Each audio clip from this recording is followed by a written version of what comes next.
Podem até vir pedras rolantes, relâmpagos e polvos gigantes. Pode ser como nunca, pode ser como dantes. Com este amor, venha lá quem for. Corra bem, corra mal. É uma sorte apoiar Portugal. Betclic, patrocinador oficial da seleção.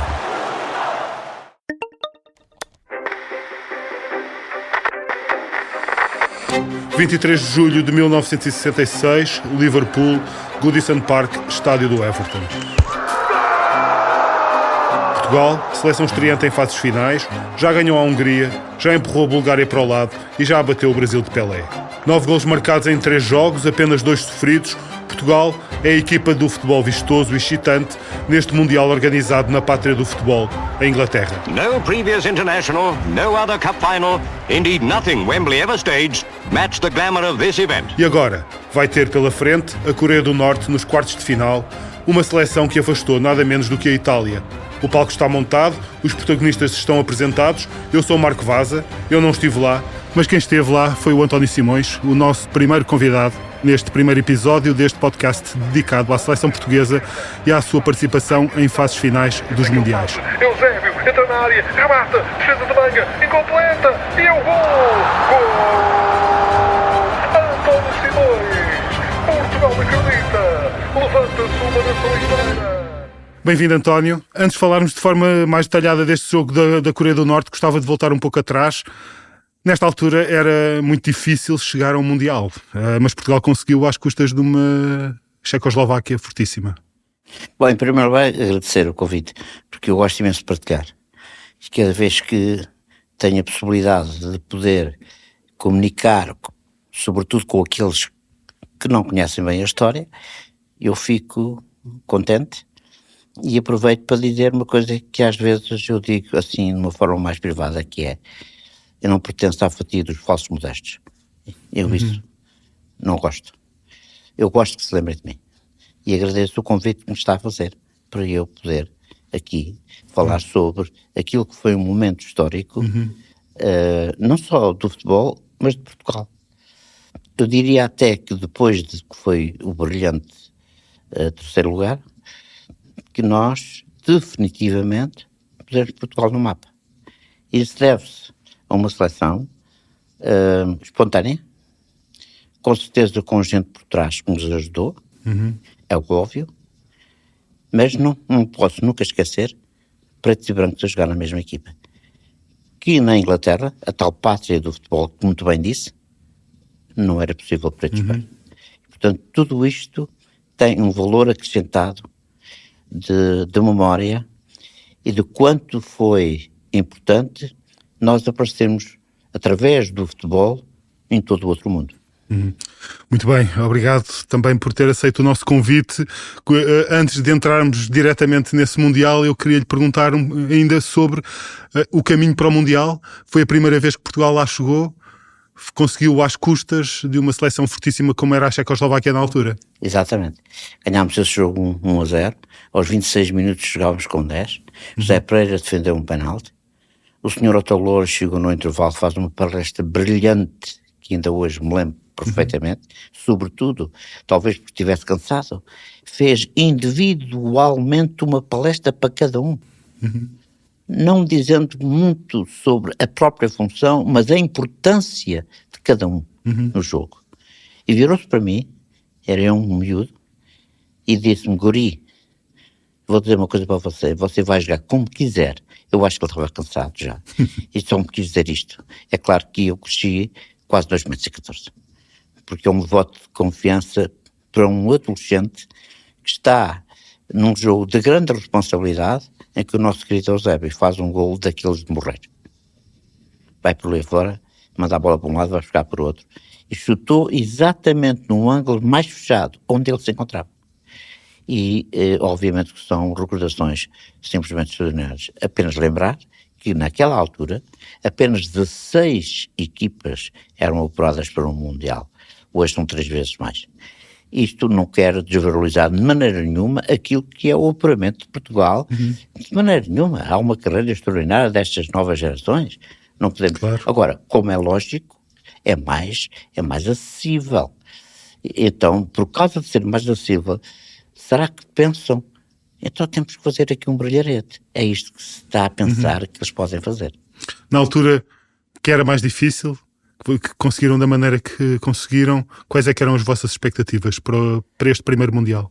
Bom, nós assim, um bocadinho por trás dos nossos olhos, havia ali qualquer coisa dentro que nós éramos capazes de fazer.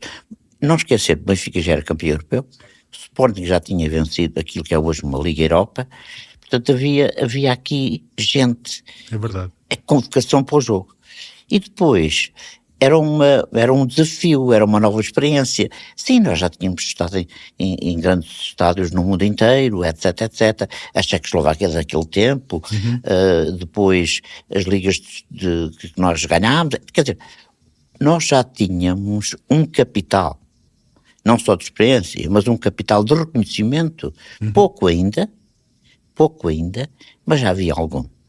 Quando nós vamos para o Mundial, quem está à nossa espera? Praticamente ninguém. Não há jornalistas. Havia os senhores da bola, o senhor Vítor Santos, o senhor Farinha, o senhor Aurélio Márcio, etc, etc. Essa gente, com o nosso grande querido e amigo Nuno Ferrari, que era o homem que ia depois para o estúdio fazer as fotografias, que era uma cegada do Del, e ele lá conseguia. Portanto, nós tínhamos quem? Os nossos. Os dos outros não estavam lá, porque nós não éramos a grande expectativa para o adepto. Eram outros. Era o Brasil, a Argentina, a Alemanha, os tradicionais candidatos. Portugal intromete-se nisto tudo. Pois. E o que é que acontece? A partir de determinada altura, nós conquistamos o adepto inglês. Porquê? Porque ele sempre foi, primeiro, com grande cultura desportiva, segundo, com olhos de ver. O que é que eles viam? Viam qualidade.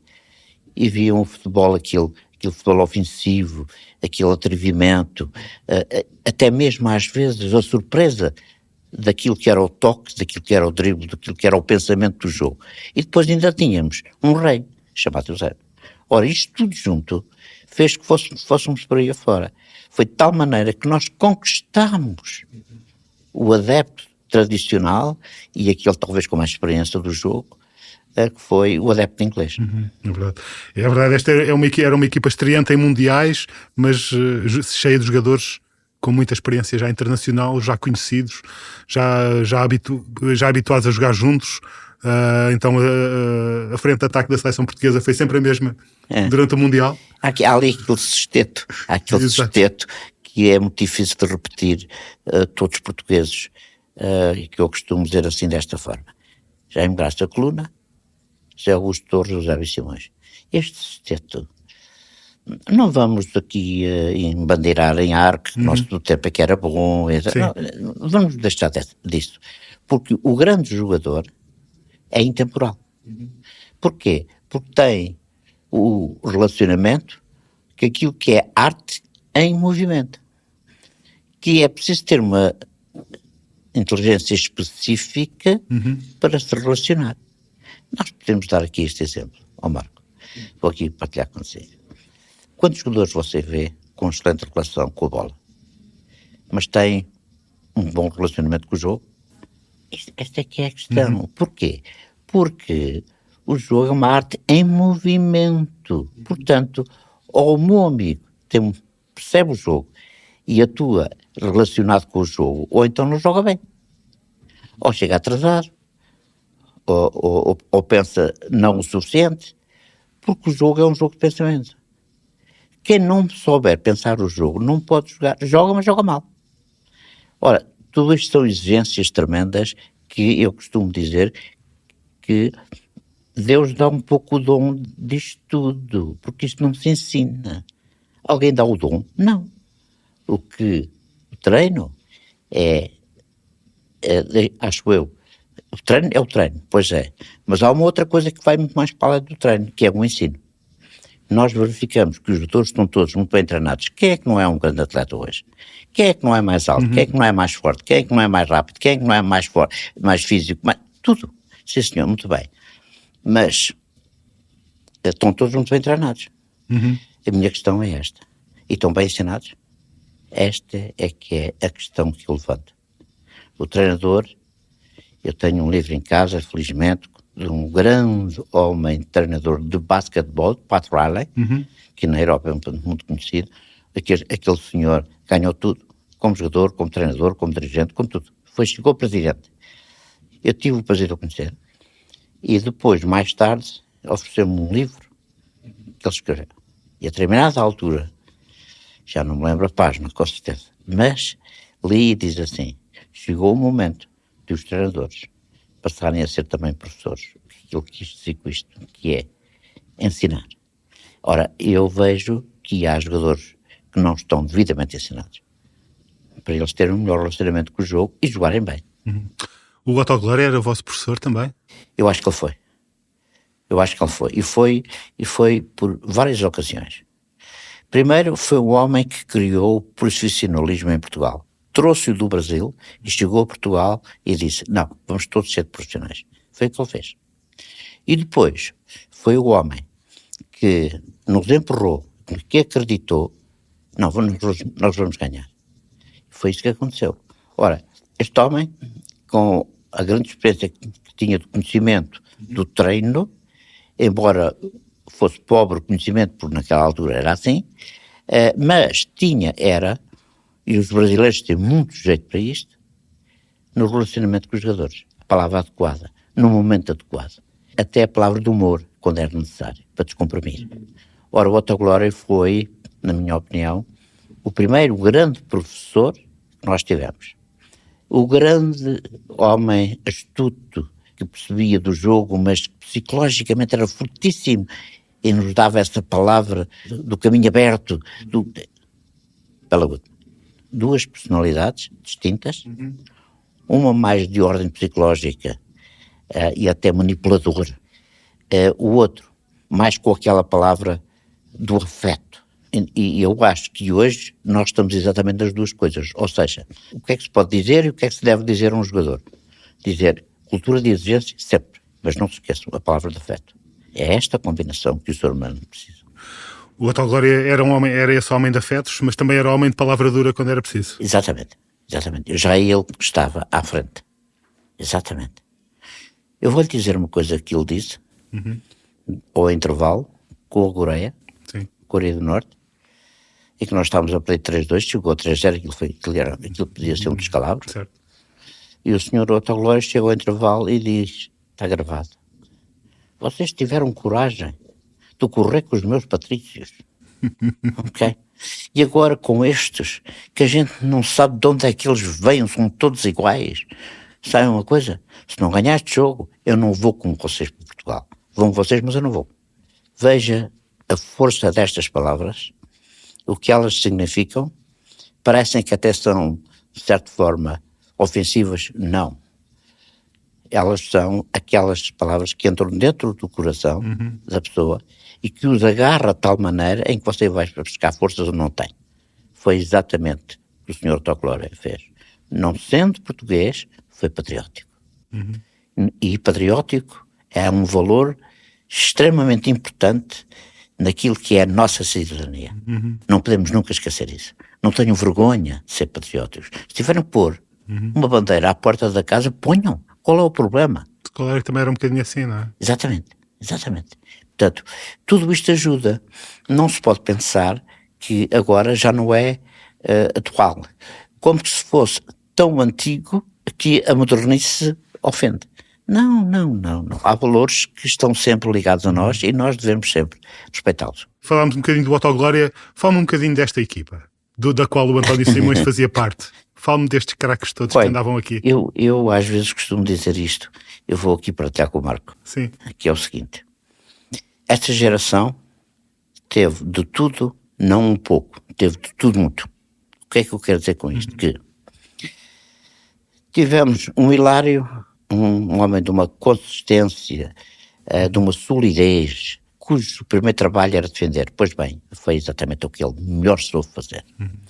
Depois, nós tivemos um central chamado Vicente, que nos deixou há recente pouco tempo. Veja o tamanho dele. Pequeno. Rápido, é verdade. Mas muito mais que isso, foi rápido a pensar. E quando é rápido a pensar, um homem chega primeiro. chega primeiro vai ganhar a bola. Tivemos isso. E depois, 2 jogadores, embora não sendo brilhantes, que é o caso do Moraes e do Festas no lado direito, mas era o que faltava se alguém passasse por ali. E esta força da natureza daquele que não tem medo de nada, que se confronta, seja com quem for. Não é verdade? Que a gente pergunta, então como é que tu vais marcar? Deixa ouvir. Ora, este espírito, eu quase que diria que é o espírito da ousadia, da odisseia, da bússola que não tem, mas que vai embora, que sabe, e que vai encontrar o caminho. Mas fizemos os nossos descobrimentos, foi com gente assim, destemida, sem medo de nada. Ora, tivemos isso. Até tivemos isso. Depois, o tal sustento, que eu já falei. E aqui o que é que acontece? O Jaime Graça, de uma forma, o Coluna já era de outra. O Zé Augusto jogava num lado, jogava no outro, sim. O Zé Augusto era mais, puxava a bola, tinha velocidade e ia-se embora. E eu tinha que o sentar, de vez em quando. Claro, exatamente. Ora bem, depois tínhamos um homem a jogar no jogo aéreo, muito bom mesmo. Não só pela altura que tinha, mas ser forte no jogo de cabeça não quer dizer que saiba jogar de cabeça. O jogo aéreo é só uma coisa, falta saber jogar de cabeça, certo. Que é outra. Não é só para marcar gol, jogar de cabeça. Então, quantas vezes o senhor José Torres metia a bola no senhor Eusébio e bom, chegar a ele, aquilo já se via aos postos e aquilo a ele. E depois tinha o nosso querido Eusébio, que era o objetivo do jogo que se chama gol, e era a essência do jogo porque também pensava. Tinha as duas coisas, por isso é que ele foi rei. Ora, mistura isto tudo, veja onde é que está o jogador perfeito. Estamos todos. Um bocadinho de cada um e ainda por cima depois ter o rei. Ora, damos isto tudo ao rei. O rei já lá tem mais qualquer coisa. Claro, então, nós estamos a jogar no quinto andar enquanto os outros andam a jogar no resto, está a ver? Portanto, esta é a definição que eu dou, com centrais uns um bocadinho melhores que outros. A onda que me pareceu que, efetivamente, a igualdade de valor foi muito difícil para o selecionador e o treinador, foi nos guarda-redes. Exatamente, ficámos ainda um bocadinho aqui com o cravo na boca, para um bocadinho do Américo, que não fez jogo nenhum. Todos nós pensamos nisto.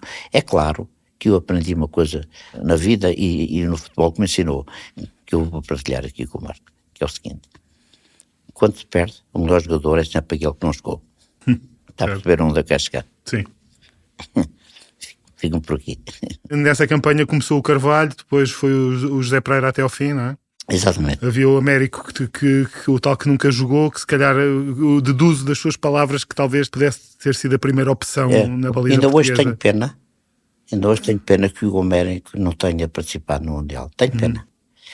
Este difícil exercício de depois a seguir me perguntarem, mas Simões, desculpa lá, mas que jogo é que então tu achas que o América? Olha, sabes uma coisa, exatamente aquele que perdemos, daquela maneira. Eu acho que aquilo com o América era capaz de ser diferente. Ficamos com esta dúvida. Vou ainda ser mais especulativo. Sim. Quer dizer isto. Até que ponto é que chegaria Portugal se já houvesse substituições nessa altura? Reparem.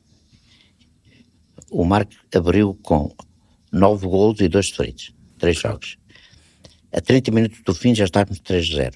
Eu, o Eusébio e companhia. O autogolor não tirava a gente? Não nos poupava? Imagino que é 3 em 3 dias jogar e tirar 15 minutos de cada jogo antes de ele terminar. Quer dizer que eu, ao fim de 4, 5 jogos, não tenho uma hora menos nas pernas. Então, isto vai-me ajudar a cabeça e tudo o resto a jogar contra a Inglaterra.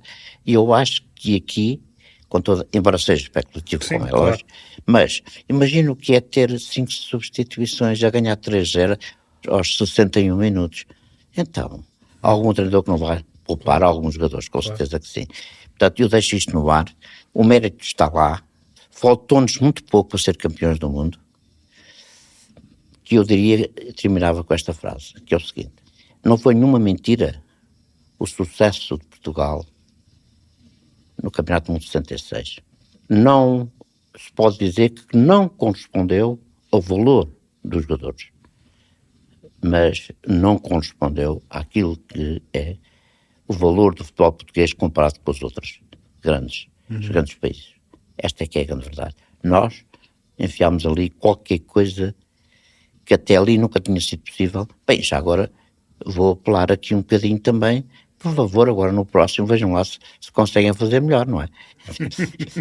A verdade é que ainda nenhuma seleção portuguesa em mundiais conseguiu fazer melhor que vocês. Pois não se espera, eu estou ansioso, porque eu vejo nesta seleção, direi até nesta geração, valor por todo lado, talento que nunca mais acaba, não é? E então, vamos imaginar, Marco, nós dois estamos aqui a conversar, e o que é que vamos pedir a esta gente? Então, não temos legitimidade para dizer assim, ouçam lá, talento têm vocês sabem jogar, sabem chutar, sabem passar, sabem pensar, sabem fazer isto tudo. Já o provaram. Jogam em grandes clubes de grande referência no mundo. Bom, façam uma coisa. Ponham nisso tudo que vocês têm uma alma cheia de vontade e de querer que nunca mais acaba. Não vão ganhar? Vão ganhar, vão. Acreditem nisto. Muito bem. Vamos entrar diretamente agora na campanha, nos jogos que Portugal foi fazendo. Primeiro jogo, 3-1 à Hungria, em Old Trafford, 2 de José Augusto, 1 de José Torres, 3 gols de cabeça. Logo aos 2 minutos, Canto Simões, Augusto de cabeça 1-0. Grande entrada. É verdade, eu estive a fazer a minha revisãozita e marquei com o pé direito do lado esquerdo, o que é muito normal hoje, não é? E o golo. Eu pus a bola, portanto, quando há sucesso, quer dizer que nós fizemos as coisas bem. Às vezes acontece que o nosso passo não é perfeito, mas quem o recebeu resolveu fazê-lo perfeito. E esse passo fica valorizado. Ora, logicamente nós tínhamos vários jogadores que jogavam muito bem de cabeça. Vários. Então, logicamente que o Otto Glória e outros treinadores diziam-nos, ponham lá, nós temos gente que sabe jogar. Tal, quer dizer, nós tivemos essa felicidade. Eu vou dizer com toda a sinceridade, de todos os jogos que fizemos no Campeonato do Mundo, esse, Portugal, Hungria, tivemos a nossa pontinha de sorte. Tenho que o dizer, porque de facto, ainda hoje eu digo, quase os 4 grandes avançados daquela equipa. Bené, Alberto, Farcas e Rakosi. Veja bem, que jogadores fantásticos. E nós, de facto, conseguimos vencer uma grande equipa, não tenho dúvidas nenhumas. Aquele jogo foi lindo de ver. Porquê? Porque o grande valor estava do meio campo para a frente de cada um. Ora, cada vez que a bola aparecia e que estes jogadores participavam, era outra coisa. É como se estivesse a ver um filme e depois aparece aquelas partes do filme que o apaixona. Foi um bocadinho isso. E nós tivemos essa felicidade de ganhar uma grande equipa. Aliás, a equipa que depois, logo a seguir, afastou praticamente o Brasil no segundo jogo. Certo. Portanto, grande início de Campeonato do Mundo contra uma grande seleção. Depois confirma-se 3-0 à Bulgária. Começa com um autogol. O que é que se lembra desse jogo? Esse jogo foi o jogo, teoricamente era o mais fácil e se tornou também mais fácil. Nem sempre a teoria está certa ou o que acontece corresponde à teoria daquele. Curiosamente, no jogo com a Bulgária assim foi. Nós fomos nitidamente superiores em todos os aspectos. Acho, com toda a sinceridade, quando chegámos ao 3-0, abrandámos um bocadinho, andámos por ali, e eu acho que de uma forma inteligente, porque 3 dias depois tínhamos o Brasil. Lá está. E aqui teria dado jeito poder haver substituições. Sim, sem dúvida. Com 3-0, eu não sei, mas é uma coisa que se pode ver, 60 e tal minutos, uma coisa qualquer, certo. 70 por aí, 3-0. Bom, acontece que alguns jogadores não seriam necessários irem até ao fim, não é? Claro. Poupar energia e, portanto, até porque o Brasil teria que nos vencer por 2 golos de diferença para seguir em frente. E o Pelé não jogou contra a Hungria, magoou-se contra a Bulgária, no primeiro jogo, até faz uma ruptura de ligamentos. Eu digo isto com toda a convicção, com toda a verdade, porque eu encontrei Pelé, depois disso, tive a oportunidade de, nos Estados Unidos, conversarmos abertamente, muito tempo, por várias vezes. Eu fiz a pergunta direta a Pelé, e ele tratou-me sempre de uma forma muito carinhosa, Veja bem como ele me tratava. Ó baixinho. Deixem-me partilhar convosco. Ó baixinho, você, eu não podia jogar. Estava com ruptura. Antes do jogo com Portugal. Antes do jogo com Portugal, porque returei no primeiro jogo logo contra a Dinamarca. Ele não joga contra a Hungria, que perderam. Pois. Bom, e depois, desesperadamente, e na minha opinião, também um pouco, não ingenuamente, o Pelé é enfiado num jogo por uma questão psicológica. Porque é o Brasil que precisa de Pelé, é os companheiros que precisam de ver o Pelé equipado para jogar. O Pelé entrou em campo ao pé coxinho. O Pelé, cada vez que fez apoio, quis fazer apoio na perna direita, fazia a coxear e tocava na bola com o pé esquerdo. Era assim que ele andou a jogar. Depois há aquela entrada do Moraes, que eu acho que é precipitada, que não faz nenhum sentido, que o povo brasileiro explora. Devo dizer aqui para saberem, eu tenho um irmão gêmeo que vive no Brasil há dezenas de anos, e me contou e me falou, eu próprio tive a possibilidade de falar com Pelé e com outras pessoas, e efetivamente o Brasil quis agarrar a isso. Mas o Brasil não tinha condições, naquele dia, com aquela equipa, de poder vencer Portugal. Mas, aos 8 minutos, ou o que é que foi, mas eu não sei se é verdade, mas parece que é 8 ou 10 minutos, eu fiz lá aquele colito de cabeça, ou manga, exato. Foi aos 15. Aos 15, pronto. Então, mais atrapalhou o Brasil, porque nós marcámos primeiro. E há um golo, e às vezes eu explico como é que foi o golo, assim, mas às vezes perguntam-me, há curiosidade, e eu digo, olha, faz uma coisa, quando o Eusébio se entrostou, e que o Manga bate no peito e vem para a frente, e eu vejo ele fora da baliza, e eu só penso em fazer-lhe um chapéu. Porquê? Porque a bola vem morta. A bola não veio com força para eu poder dar com força de cabeça. Não é? Então digo assim, vou fazer aqui um chapéuzinho e que saiu bem. Desculpem a minha intenção, mas... Isto é extraordinário a jogada. Eu estive também a rever esses lances todos para esta entrevista, e a jogada começa com o Simões ali a sentar os brasileiros ali na esquerda, mete no Eusébio, vai a correr para a área, o Eusébio manda a bola para a área. Sente-se um chute, uma coisa qualquer, sei que o guarda-redes, a bola bate no guarda-redes, eu não sei se é com as mãos ou se é com o peito, é com o peito, salta. E vai-lhe da direção da cabeça.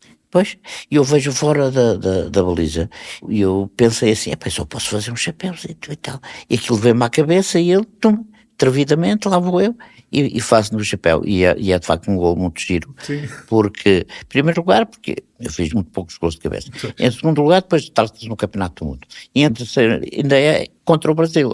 É muita coisa para não se deixar de falar. De facto, é verdade. O que houve ali foi aquele hotel muito íntimo, muito confortável. Nós estávamos ali todos os dias uns com os outros. Tínhamos sempre que criar alguma coisa para passar o tempo, porque treinávamos, depois tínhamos... E depois isso deu e confirmou aquilo que era a excelente relação de todos. Benfica, Sporting e Porto estavam ali. Até estava um rapaz no Leixões, Manuel Duarte. 2 do Belenenses, um do Vitória de Setúbal, que depois iria para o Benfica ou já me carece. Exatamente. Portanto, todos nós nos conhecíamos uns aos outros. E aquilo era o desafio para todos. Depois desta fase de grupos em que Portugal sai com o melhor ataque daquela altura, né? até àquela fase, 9 golos marcados, futebol vistoso, espetacular, ofensivo, como disse o António, a captar a imaginação e a atenção do mundo. Exato. Como é que vocês se sentiam? Sentiam-se prontos para ganhar o Campeonato do Mundo? Depois de abaterem o Brasil e a Hungria, por exemplo?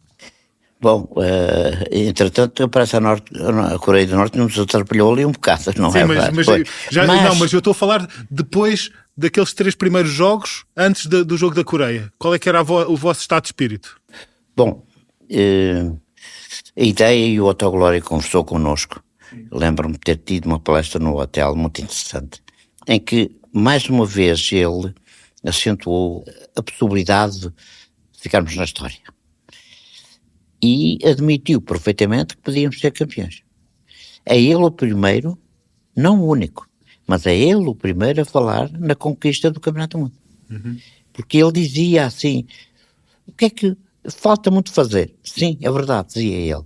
Pois é, mas tudo o que falta fazer vocês já fizeram. vamos a isso, vamos repetir. Nada o que falta fazer que vocês não saibam fazer. Foi um bocadinho esta mensagem. Isto entrou nas nossas cabeças. Jovens, sim, mas também ao mesmo tempo com muita maturidade na equipa, não é? Começando pelo Mário Coluna, que foi de facto o nosso grande líder. O Simões era o mais novo da equipa. Eu era o mais novito. Pronto. E então, esta mistura de irreverência.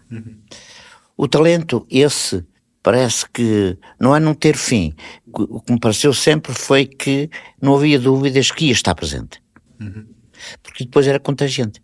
E eu lembro perfeitamente até o intervalo, o que era a atuação do Sr. Autoglória, em que ele próprio era a demonstração de tudo aquilo que nós éramos capazes de fazer. A mensagem foi sempre de encontro, façam. E mais. O Autoglória teve a grande virtude de também fazer isto, que é, libertem-se, divirtam-se. Tudo isto, com aquele sotaque brasileiro, confesso que tem uma influência direta, e que nós próprios, às vezes, por trás do treinador, comentávamos, o homem tem razão, o homem... Quer dizer, nós gostávamos de ouvir o Autoglória. O que é que vocês sabiam desta seleção da Coreia do Norte, antes de jogarem contra ela? Tinham visto os jogos? Que informações é que tinham desta seleção? Muito pouco. Aliás, eles próprios, acho que eles também sabiam muito pouco sobre eles próprios, acho eu. Ficámos totalmente surpreendidos com o resultado em que eliminaram a Itália. Nós vimos esse jogo, porque esse jogo acho que foi um dia antes de nós jogarmos, ou um dia depois, uma coisa qualquer. Sei que não foi no mesmo dia que jogámos contra o Brasil. E a verdade é que ficámos surpreendidos. Havia um número 8, tinha uma joalheira elástica, tal. Havia 3 ou 4 que tinham. E nós fixámos esse jogador, número 8, que jogava muito bem mesmo, muito rápidos. E depois, cada vez onde estava a bola, estavam muitos, E aquilo tornava-se completamente difícil. Apanharam-nos, por mais que o Sr. Autoglória nos tenha falado, e falou, não entrou nas nossas cabeças. Não entrou totalmente. Cá está o preço de quando se despreza o adversário. Foi o que aconteceu. E, portanto, felizmente acordámos. Mas como é que se encara um jogo em que se entra a perder por 1-0 no primeiro minuto? Em qualquer circunstância ou em qualquer momento das nossas vidas, se nós, a sair de casa, tropeçamos e caímos, começa mal o dia. Ora bem, pronto. Isso é um bocadinho assim. Nós entramos em campo e parece que nos atropelámos a nós próprios, não é? Portanto, há aqui, logicamente, qual é a palavra tradicional que se diz? Falta de concentração. Okay. Muitas vezes, eu não sei se é bem assim. A verdade é que tem que sempre se dar mérito a quem o faz. Começa aqui. E, ao mesmo tempo, eu levo as coisas desta maneira. É o desafio, muitas das vezes, que a vida nos propõe, que nos empurra. Porque a vida não é uma linha reta. É uma linha para cima, para baixo, para cima, para baixo. Esta é a nossa linha de vida. E, portanto, mais ainda no desporto, sobretudo no futebol, que é extremamente alineatório, em que há um jogo e há uma bola para tanta gente, cujas regras são exigentíssimas e que o golo é a única coisa no futebol que não tem defeito. O golo, vou repetir, é a única coisa no futebol que não tem defeito. Porque desde que entre, é sempre o golo. Agora, há golos que têm mais importância que outros, mas não há nunca um golo que tenha defeito. Ora, com este espírito, acho que Portugal tinha, e demonstrou naquele tempo, que era perfeitamente possível fazer golo. Deixe-me contar isto. O jogo com a Coreia. Sim. A Coreia 1-0, a Coreia 2-0, e depois nós tínhamos chegado à área do adversário até com uma relativa facilidade. Eu lembro-me de falar com o Eusébio e disse, Eusébio, a gente vai fazer golo, pá. Tu estás a entrar com uma certa facilidade, estou-te a entregar a bola, vamos fazer golo, isto é uma questão de tempo, pá, e tal. Mas, entretanto, veio 3. Pois. Epá, 25 minutos de jogo. Ora bem, e o Eusébio ia falar Landim, lá, moçambicano, não é? a dizer, a dar uma grande bronca no Hilário, porque o coreano passou a bola entre as pernas do Hilário, foi buscar no outro lado, e o Eusébio dizia, mas o que é isto, pá? Mas o coreano passa-te a bola entre as pernas, pá. Completamente danado, não é? E o Hilário a querer responder, mas o que é que queres que eu faça e tal? Bom, tudo isto, imagine, está dentro do campo, nós um bocado já zangados, a não termos tolerância para ninguém, e é ali a revolta que se dá, não é verdade? E depois vem o penalti, vem o 3-2, e aí quando chegamos ao intervalo, o senhor Autoglória faz aquela grande preleção, é uma coisa brilhante mesmo, a tocar-nos, a entrar-nos dentro de nós, não é? Aquilo que se revela, que muitas das vezes o homem quer esconder, que é a sua parte vulnerável. Não tenham dúvidas que tem. E o futebol e o jogo desafiou constantemente e permanentemente. Ninguém pode deixar de estar concentrado, seja em que circunstância for. É jogo até ao fim. Não há nenhum jogo que se ganhe antes dele terminar. É assim que tem que haver essa mentalidade. Foi assim que os nossos grandes portugueses descobriram o mundo. Portanto, não podemos nunca minimizar o que é a nossa história.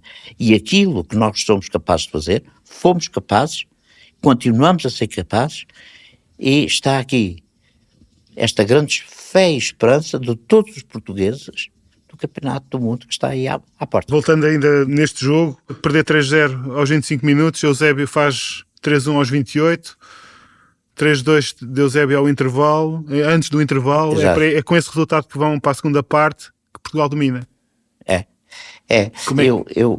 Eu acho que com toda a sinceridade. Agora, claro, eu posso fazer o meu pequeno discurso na confirmação da reviravolta. Com certeza, isto é fácil. Eu quero saber, o António Simões consegue meter-se na pele do Simões de 22 anos naquele dia em Liverpool, e como é que nós vamos dar a volta a isto? O que é que pensava na altura? Olha, confesso, que me lembro e que marcou, e eu saí de lá enorme, com um espírito grande, sem medo. É realmente a palestra do Autoglória.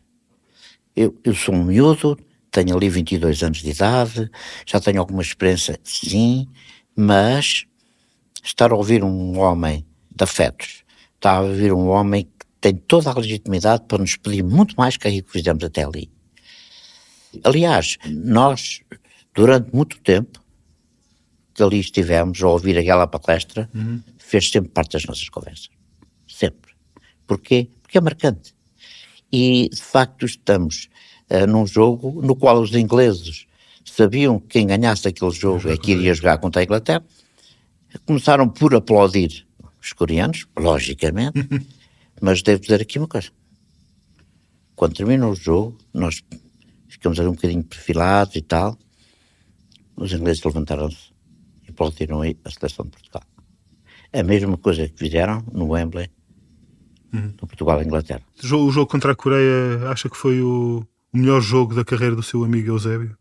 Eu vi o Eusébio fazer jogos, é muito difícil. Certo, viu? É difícil fazer, porque ele fez muitos jogos espetaculares. Eu vi-o jogar em Montevideo contra o Peñarol, eu vi-o jogar contra a ex-Checoslováquia, eu vi-o jogar contra o Real Madrid aqui, que ganhámos 5-1. Coisas que ele fez, simplesmente extraordinário. Mas eu acho que o Portugal-Coreia é a consagração do Eusébio. Porquê? Porque é um jogo universal. É uma competição que o mundo inteiro vê. E o Eusébio fez jogos iguais àquele. O que não fez foi numa competição tão importante como aquela. E é a combinação do que ele fez com a competição de grande dimensão que o faz no pedestal, quer dizer, no que a gente diz, foi o melhor jogo. Bem, ele fez 4 golos, também ajuda, um deles simplesmente extraordinário, sobre o lado esquerdo, e que ele toca, vai por ali afora, 13 ou 14 vezes dá um toque na bola, e depois, não muito contente o primeiro que lhe deu, ainda há o segundo que ainda lhe deu mais forte, e estou eu por trás dele a apontar com os meus deditos pela marca da grande penalidade e tal. Eu vi logo que era penalti. Eu acho que esse jogo é a consagração dele. E mesmo assim o Eusébio, ainda meio a cochear, vem da linha de fundo e ainda vai lá para a marca de penalti. Ó Marco, eu fui ter com ele, estava ele no chão. Sim. Ainda, e eu fui lá e tal, e olha lá, tu tens que marcar o penalti, olha lá, tu tens que estar bom para marcar o penalti e tal, porque tinha que ser ele, não é? Ainda nesse jogo, um detalhe que eu reparei foi que eu tive, como disse, estive a rever, sobretudo este jogo, viu na totalidade em preparação para esta entrevista. E um dos pormenores que eu reparei é que nos 3 primeiros golos não há festejos, ninguém festeja. Só a partir do 4º é que se juntam todos a abraçar. Porque, olha, ainda bem que o Marco disse, porque eu também não tinha reparado nisso. Sabe que quando o Eusébio vai ou lá dentro da baliza e traz a bola, sim, ele fez isso mais que uma vez. E eu às vezes acompanhei-o. Há imagens, sim, há uma fotografia lindíssima, estou eu com ele dentro da baliza com a bola. Sim. Então, havia uma cumplicidade entre nós, uma coisa. Bastava olhar, ou mesmo às cegas, não é? Portanto, não era só a cumplicidade, era a compreensão do jogo entre os dois. E não havia tempo a perder. Esta que é a grande verdade. Claro. Portanto, havia não a pressa de fazer bem, mas a pressa de jogar bem. Claro. E, portanto, o Eusébio sabia que nós estávamos contra o tempo. Era recuperar o resultado no tempo que existia. O Eusébio tinha uma paixão pelo jogo enorme. E depois tinha uma outra coisa que eu muito gostei de o ver nele, que era a celebração. E aquilo era contagiante. Contagiante com os que estavam ao lado dele, contagiante aqueles que lá estavam sentados a ver o jogo. Aquela maneira dele celebrar, dele saltar. E eu quase que diria, o Eusébio foi o jogo, mas o jogo todo. E também foi a celebração do jogo. Bom, então Portugal passou por um mau bocado contra a Coreia, saiu em glória, mas se calhar de pernas cansadas para o jogo que viria a seguir, não em Liverpool, mas em Wembley. Exato. O jogo com a Inglaterra, contra a equipa que seria campeã do mundo. O que é que aconteceu nesse jogo? Portugal fez provavelmente o pior, de certeza, o pior jogo desse Mundial. Porque o que aconteceu nesse jogo? Bom, sem dúvida, embora tentássemos com que o cansaço não nos afetasse psicologicamente, a verdade é que nós não nos apresentámos nas más condições. Sem dúvida nenhuma que o desgaste psicológico, físico, técnico e profissional do jogo com a Coreia teve influência no jogo com a Inglaterra. Quem ouvir eu dizer isto é capaz de dizer uma boa desculpa, mas não foi. Não foi. Tal e qual como eu aproveito para desmistificar que o jogo que fizemos no Wembley já estava marcado desde o início na programação, no calendário do Campeonato do Mundo de 1966. É mentira que nos levaram para o Wembley porque não quiseram jogar em Liverpool. Isso não é verdade. Não se agarrem a isso. O que é um facto é que a Inglaterra acabou por ser campeã do mundo, ou seja, nós perdemos com os campeões do mundo. Dá-nos algum conforto? Não, de maneira nenhuma. Eu acho que Portugal tinha uma equipa mais excitante, com mais capacidade que a Inglaterra. Agora, eles organizaram-se, sabiam que tinham que defender muito bem. Estavam com muito mais energia do que nós. Portanto, houve aqui uma influência, não tanto de caráter técnico opcional, mas sim daquilo que era a capacidade física, que naquele tempo, mais que hoje, teve influência, sem dúvida nenhuma. O António sentia-se cansado, mesmo antes de... Ou seja, sentiam-se todos um bocadinho mais cansados, com as pernas um bocadinho mais pesadas. A partir de determinada altura, sim. Não é verdade que antes dos jogos estávamos todos cansados. Isso não é verdade. Nós conseguimos recuperar, em parte. Eu não sei se percentagem é que lhe posso dar, mas há uma coisa que eu lhe garanto. Quando entramos ali nos 60 e tais minutos, é a altura em que, de facto, a exaustão pode nos apoderar de nós. E os reflexos não são os mesmos, a forma de reagir também não é a mesma, e aí perdemos um pouco de competitividade perante uma equipa que estava organizada, sabia jogar, tinha bons jogadores, metade deles grandes jogadores, sem dúvida. E depois, aquilo que era o grande estímulo de estarem a jogar em casa, poderem ser campeões do mundo. E eu até acho que a Inglaterra teve medo de Portugal. Confesso que eu vi isso um pouco espalhado pelo campo. Só que à medida que o tempo foi passando e tiveram a facilidade de marcar primeiro, ou que têm uma influência psicológica tremenda a jogar as meias finais, é que você marca primeiro, tudo isso foi em desfavor, mas sem nunca tirar mérito ao adversário. Não devemos fazer isso. Perdemos contra uma grande seleção, perdemos, apetece-me dizer mal, e digo mal porque acho que ainda hoje eu penso assim, Portugal foi a melhor equipa daquele Mundial. E isso, desculpem lá, mas ninguém me tira. Depois de perder a meia-final, como é que ainda se encontra motivação para ir ao jogo do terceiro lugar? Ó Marco, grande questão, pá. E é o tal jogo que ninguém quer jogar, pá. Mas eu acho de termos terminado no pódio é justiça. É o grande reconhecimento do melhor futebol jogado nos anos 60, em que, embora Portugal não tenha sido campeão do mundo, não chegou à final, mas chegou à medalha. E isso traduz e é justíssimo para o valor daquela geração. Confesso que muito eu gostaria de ter a medalha de ouro em casa, mas tenho lá qualquer coisa que me diz que alguma coisa foi bem feita. Eu acho efetivamente que Portugal, naquele campeonato do mundo, fez um mundo falado de Portugal, onde havia atitude de marginalidade. Portugal era até um país ostracizado com a guerra em África. E vai para um campeonato do mundo com gente da África e faz o que faz.